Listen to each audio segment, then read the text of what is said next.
my Bible. It is God's Word. God will use this book to touch my heart and change my life. I will read it to be wise, hear this being preached, study, meditate, memorize, and apply its truth. For by this I will be blessed and be a blessing, and my God will be glorified. Okay, please open your Bible in the book of 1 Kings, chapter 19. Let's start reading in 1 Kings chapter 19 from verse 1. Ang nakasulat na is verse 4. Tali mo ang text na to. Nasa verse 4, i-base na to ang title sa message, which is the title is It Is Enough.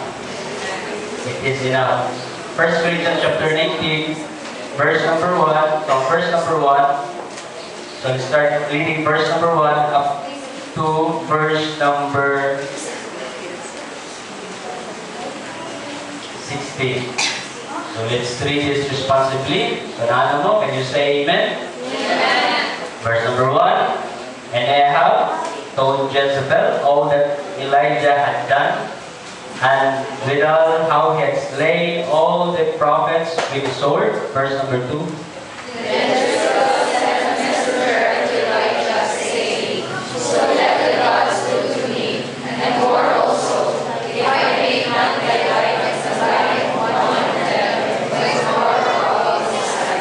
And when he saw that, he arose and went for his life and came to Beersheba, which belongeth to Judah, and left his servant there.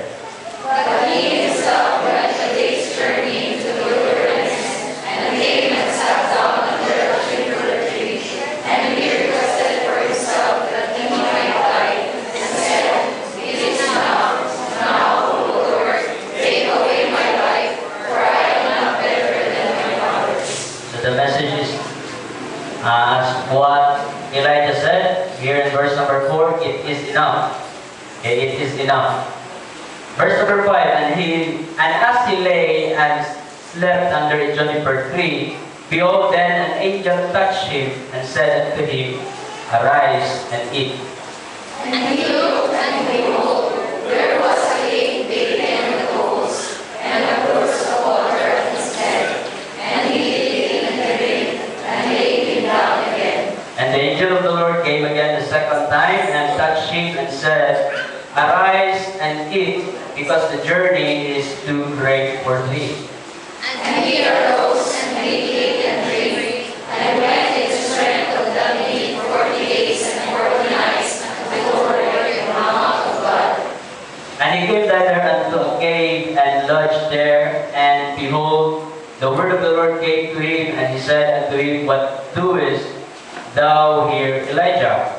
And he said, I have been very jealous for the Lord God of hosts, for the children of Israel have forsaken thy covenant, thrown down thy altars, and slain thy prophets with the sword. And I, even I only, am left, and they seek my life, take it away. And he said, Go forth, and stand upon the mount before the Lord. And behold, the Lord passed by, and a great and strong wind rent the mountains, and brake in pieces the rocks before the Lord. But the Lord was not in the wind, and after the wind an earthquake, but the Lord was not in the earthquake. And after the earthquake a fire, but the Lord was not in the fire. And after the fire a still small voice. And it was so, when Elijah heard it, that he wrapped his face in his mantle, and went out, and stood in the entering in of the cave. And behold, there came a voice unto him, and said, What doest thou here, Elijah? And he said, I have been very jealous for the Lord God of hosts, because the children of Israel have forsaken thy covenant, thrown down thy altars, and slain thy prophets with the sword. And I, even I only, am left, and they seek my life to take it away. And the Lord said unto him, Go, return on thy way to the wilderness of Damascus. And when thou comest, anoint Hazael to be king over Syria. And Jehu the son of Nimshi shalt thou anoint to be king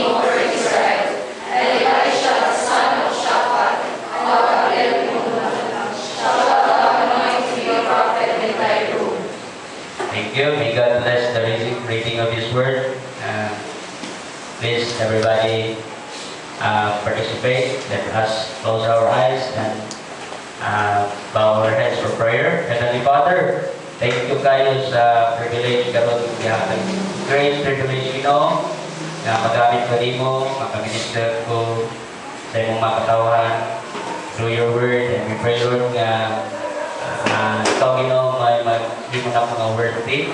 Ikaw may mag-shower sa imong mag-shower sa imong grace and mercy. Ilin na ako sa mata to sa nangingam. Bless us with all heavenly wisdom and understanding. Principles, including sa mga pulo.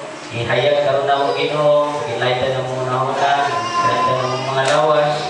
Kung sa magdawat pa sa mga pulong, akong kasing-kasing mga ready, Dahil ang mga wala pa, o bisan na pa silang mga tatag sa kabalay, o wala lang yun sila, nasa may kapulian, sila kawalan karon sa pagsimpa, ikaw yung mag-bless nila, atagis sa sunod niya kayo, makauban sila na mo. Karon nga niya karon dahil ka-bless, ihatag, ikan sa pinakabata, makasapot sa mga pulong dapat sa pinaka-countong, pinakataas yung pagkita. Bless ang among tigumanan karon, palayasan na ng buhat sa yawa, tanan nga kahugawan, ito among mga tagsadag sa kakalag, ikaw may maghinlog na mo para kami sa mga tubangan, ang ngayon nga magsimba acceptable ng mga worship service. All this we ask and pray in the most powerful and precious name of Jesus Christ. What do the people say? Amen. Please be seated. Thank you. Salamat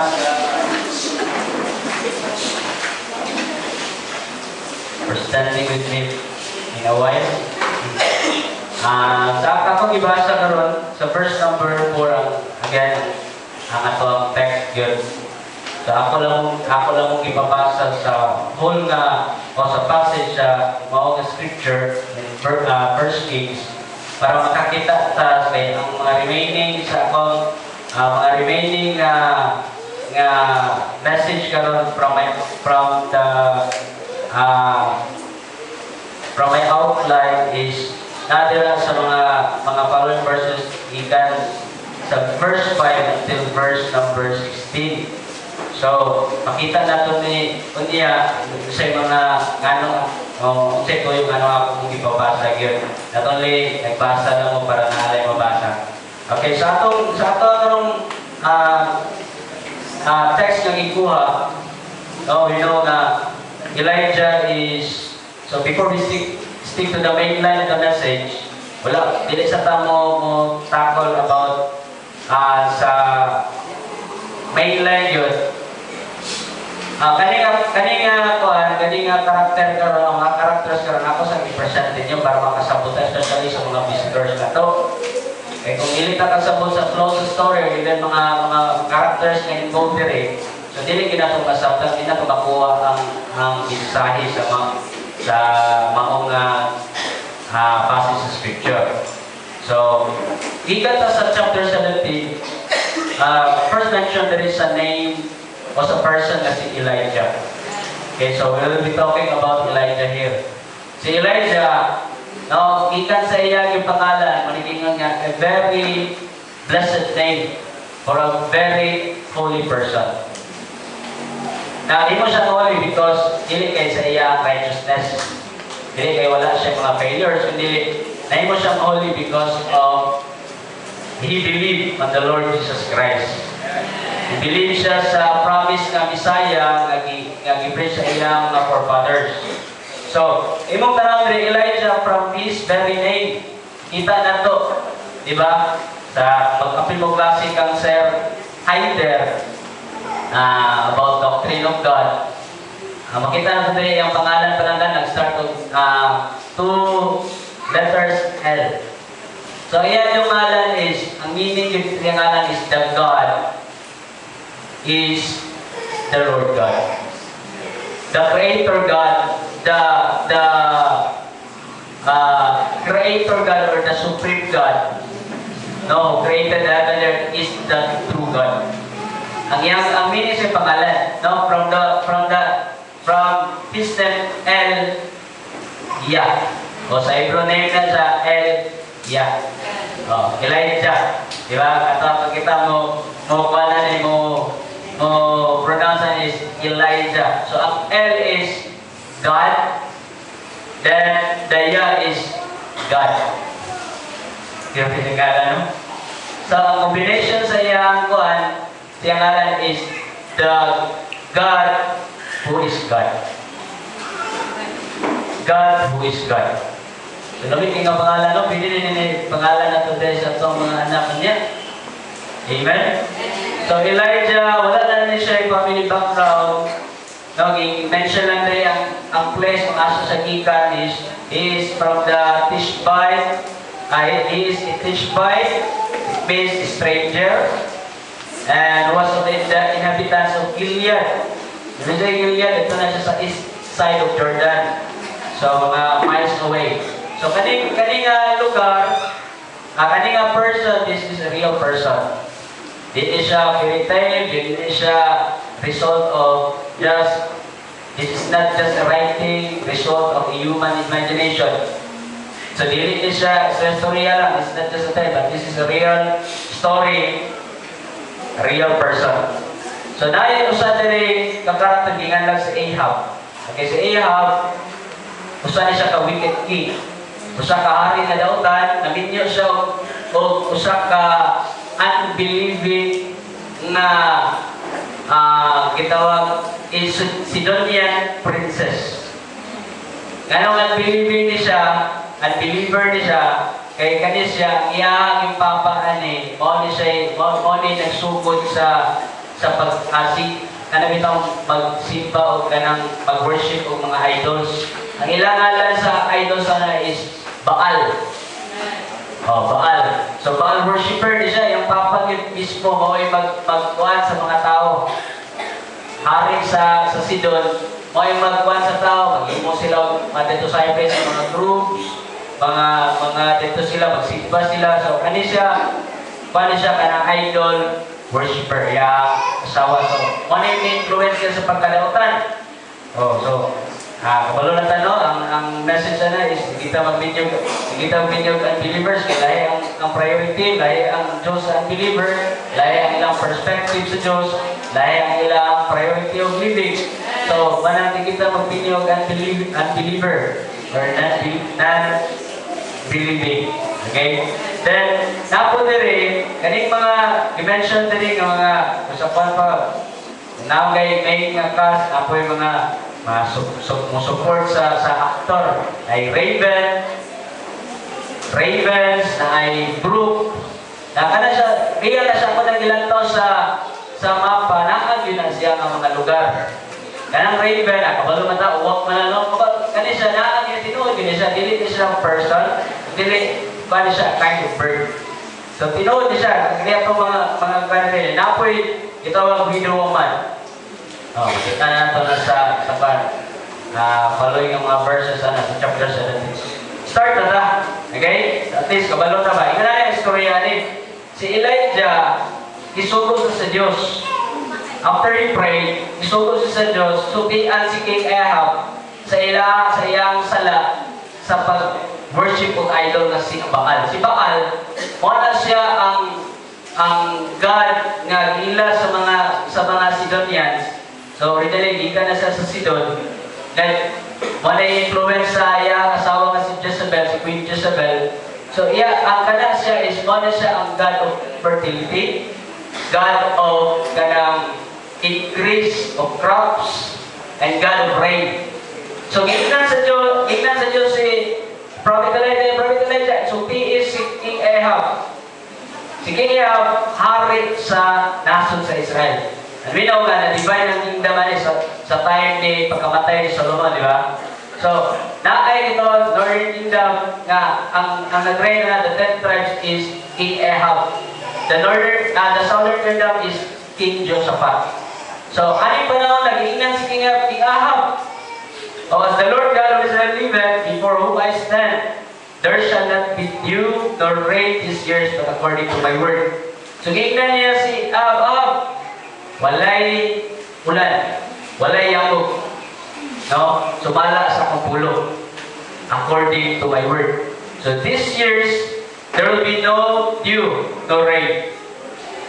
Walay ulan, walay tubig.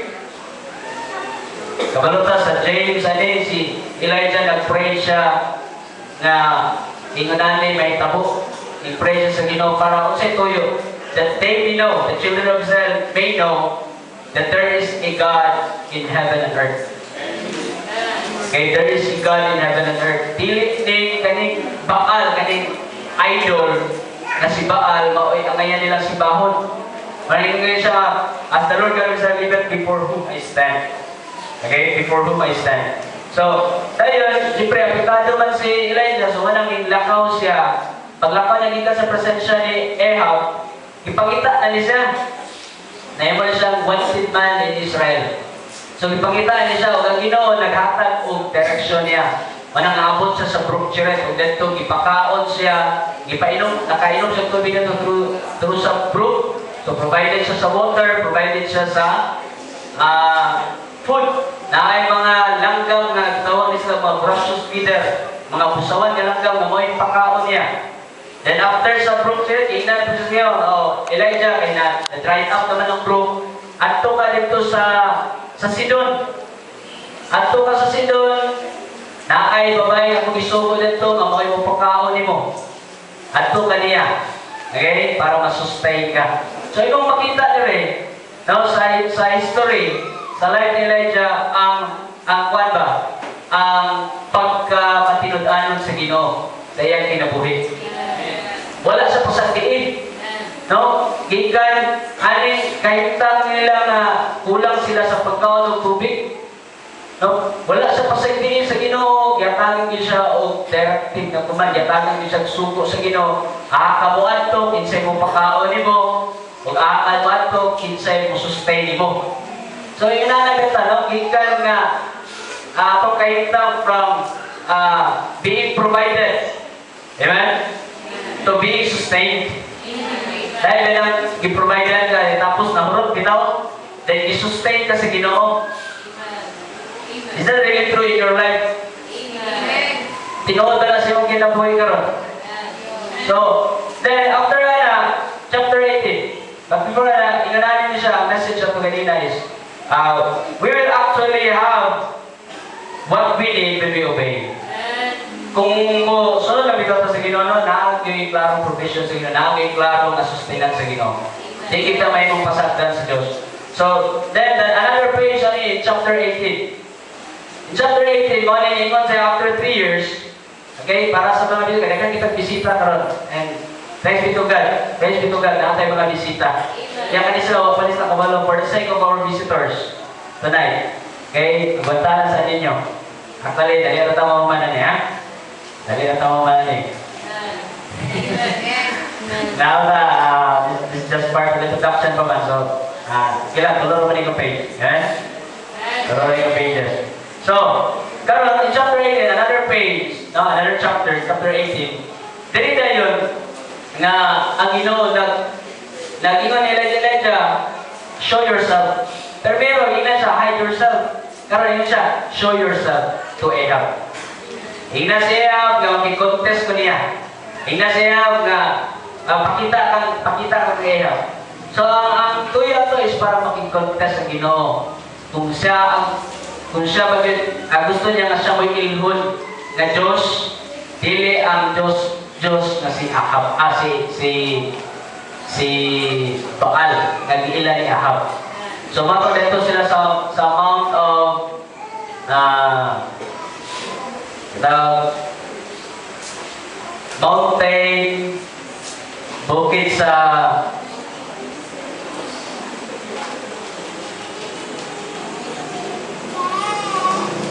okay. Dito sila sa bukid. Ang ngalan sa bukid is Carmel. Okay? So dito, nahanap po yung another faithfulness sa Ginoo nga na-experience ni Elijah na dito 850 prophets of Baal versus Elijah. So, atong panahon na, ang gihimo ni Elijah, nagsugo siya. Gusto niya nga mailan na po ang iyang Diyos na iyang ibarugan. Ingon na po siya sa mga tao nga, kuha ko tuwag ang bullocks, mga baka. Tapos, Pikas-pikasan na. Isa ako isa inyo Pikas-pikasan na. Dahil ayaw niyo putay kalayo sila no. Pag mo altar, ilay na sa wood. Dahil tapos, ampo din mo. Ampo din sila. So, after na lang tunga sa adlaw. Tunga sa adlaw, nahurog 12 hours nilang inampo. 850 prophets. Ingon lang ko sila dyan. Hala, pusgagin ninyo, ampo. So, first nila ang prayer is ampo. First nila ang move is ampo sila. Second move nila is tuyong-tuyong na yun sila. Singit nyo siya, imagine na 850 ka po kasaba itong panahon na no? Gawin po sila, truhinan sila dyan. Sige, ampo, pagyan mo. Ang uban, wala na, nag-gisi na silang mga, sa ilang, mga sapot, ipang-samad-samaran nilang kagalingon. Pero wala kit naminaw si Baal nila. Wala kit nasunog ang ilang kagay mamatay contest, sunugod ang offering nila. Na ay fire from heaven nga mukonsume sa ilang offering, sa birth offering nila. So, hingnan lang sila ni Elijah, Ala, sige, pusta pa ninyo, kasi inyong ginoo, inyong ilang ginoo kay, kasi busy pa kayo to. Natay ka istorya or nag-journey pa to. Or basi natulog pa siya. Diba, inana, no? So, wala yung isulti sa pulong si Ginoo. So, then, si Elijah na po, tingnan sila, kaluti na. I-repair niya ang altar, ibutangan ka itong mga putol-putol na lawas sa balot. Dahil gisunog ang, ikalutan ang ibutang tubig, katulog ibutang baril sa tubig, basa kayo ang altar. Dahil dito siya nag-ampo, dito nakita niyang faithfulness sa Ginoo nga napunso ang idugog sa Ginoo prayer na ay fire gikan sa langit nga nagpunsog sa iyang offering. So inana nakita niya ang faithfulness sa Ginoo. Another page of it is chapter 19. Nasa chapter 19, diri mo nakita kung unsa ka down, ka discouraged, ka disappoint si Elijah. Unsa siya may mong tanaw, dire, unsa siya iyang emotional bitaw nga kaitan, grabe ni siya ka-down. Manang ingon siya, it is enough. Now, O Lord, take away my life. So, iyabot na ka sa point, kaya ingon na ni. Siguro ingon nga, mag-ikog na ko. Pero namin na ilan na ito, mga mo na-confirm sa kuha ang message, kaya kagahapon, sa buntag na ako na istorya nga siya di ay gamay kang rason. Iyang bana magdadungan kayo. Nagunaw na siya kung may gani na preserve siya. Balumo, sa bahagi sa Ginoo. Kaya ang anak na 1-year-old ng istorya na yun, ayaw siya, ayaw luwi ka. The 1-year-old baby girl. May istorya. Ingon siya na, dito po kung istorya ko. Pinaka-istorya mo na ito. Kailas di pa rin doon kailas mo yun So, naimang ng prospect nila. So, ako, inala ba, gagmay naman bana, gandungon. Napo kayo nailan sa wala nga, napo yung nagigog tungod kay, wala nang na-fix Pero na yung kawitness ko, nagigog kayo sa funeral service. Nakawitness ko, nagigog siya. Usa ka kanang kuwan sa usamin kanang radio sana magtingog bitaw sa radio bitaw ay dito kuno kaya tingog yun si Dundon pero nagigog siya ng funeral service dito sa Tagal. So lagi mga inana dito nga batingon na to nga ay puman nga mamatay sakto na ikot na okay na pumatay. Kaya dali kong tao nga, personally, ngayon siya, sabi naman mamatay ko Pero ganito talaga still, nakagapon sa kuwan, nakagapon ang iyang pag-upper ni Elijah is according yapon sa will sa Ginoo. Kaya ang Ginoo na to is the author of life. Siya may tagiya sa kinabuhi. Walay, usa na ito nga piling mo, kupit mo, kana mupili nga mag-igog, o mupili nga siya mo patay siyang kagalingon. Ingon siya, take away my life. So, iyagay po, gitugutan niya po niya, ang Ginoo mo control. Pero ina nila ni, araw na siya, dili ka na, dili ta mo ba na ng, ingan ka magtitog. Will ko beyond that. Ang message to is, kana bitang, from the title of the message, it is enough. Nga maingon ta, sa kadagdagan nga pagkamaayo sa Ginoo, sa faithfulness sa Ginoo, maingon ta, Ginoo, sakto na ay. No? Sakto na ay, di na ko mo imo ani. Sakto na, no? Ano maingon ka lang oras daw, ang imo ang pisang na po yung patay. Oh. Kaya kada ba patay na ba? Sabi na patay, no? Mudala din na siya o kanang pain, sorrow, burden, heartache. Ang patay, mudala na siya o sorrow, pain. So, ngayon ka, gusto nga gusto yung pasabot? Pastor, teacher, gusto yung pasabot? Kaya bang, sa'yo na yun tayo, di na pwede, nung kumuhatag. Takto na. Dahil mga yung nalakaroon, di na kumuhatag, sakto na. Yan, mayo kayong Ginoo, faithful kayong Ginoo siyang kinabuhi. Deliverance, provision, faithful kayong Ginoo nga nagpaila sa kinsa siya sa iyang kinabuhi. Anong tawana? Faithful kayong Ginoo. Pero ingon na sa ayat Kristiyano, ang usa ka tawo nga nituo sa Ginoo, it is enough. Di na ko matag. Di na ko mangalagad. Sakto na to. No? Pareha nila ito, mahin siya. May pangkantay din. Sa Ginoo, ang iyong kanimo, bahala akong kinabuhi. Ginoo, ako. Naingan siya, Ginoo, kaigop na ni. Ginoo, take away my life. Yan siya. So, ang kanang bitang tao nga patay, no? Kanang bitang, mayroon kayo patay, wala ihimo para sa Ginoo ba? Nang mayroon bitang, sakto na niya kung ihimo para sa Ginoo, higo-higo na, sakto na to, ako matag. Kanang bitang siya ng tao, madala na siya, with pain, sorrow, burden, heartache. Kaya kanang patay, wala na siya ay pulos na. May nga na it is enough. So, di na nito mapuslan. May nga na di na ko mawahim mo ani. Sakto na rin. Di ka mapuslan na. Di lang kayo madala ng burden, pain, sorrow, heartache. Wala pa yun. Okay, pulos. Kaya kanang patay, ang patay, bakit kailan nakabitaw mahal na lupa, no? Ang patay, nag-15, nag-hapon, nag-tira service, kayo, pakauno ni mo. Pero, kapitaan pa, taas na siya, taas na siya, maintenance, lisod kayo, kung sa katao, ngayon, di na ko, lisod ka na ni mo, ano? Di na mo hatag, bitaw, ang pastor na, perfect, kulapit, nagita ni person para kuntik din siya ng padayon. Amen. Ako ko dapat na magita o website ka para kumbinsin siya na mahatag yun. Grabe ka na ka-bukat, grabe ka na ka-sakit, grabe ka na ka-mahal o bili. Kaning kamatayan. Natuloy dahil ang kamatayan is an undesirable company. Ikaw ganahan na ang magpatay, no? Patay ka ng mga tawa, basta nagay-patay ka di ba? Mahantong uban.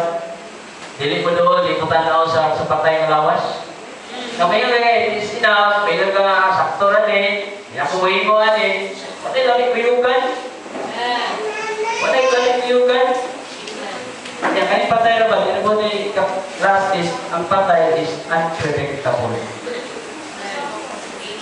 Diba, kamatayan unpredictable, death is uncertain. Diba?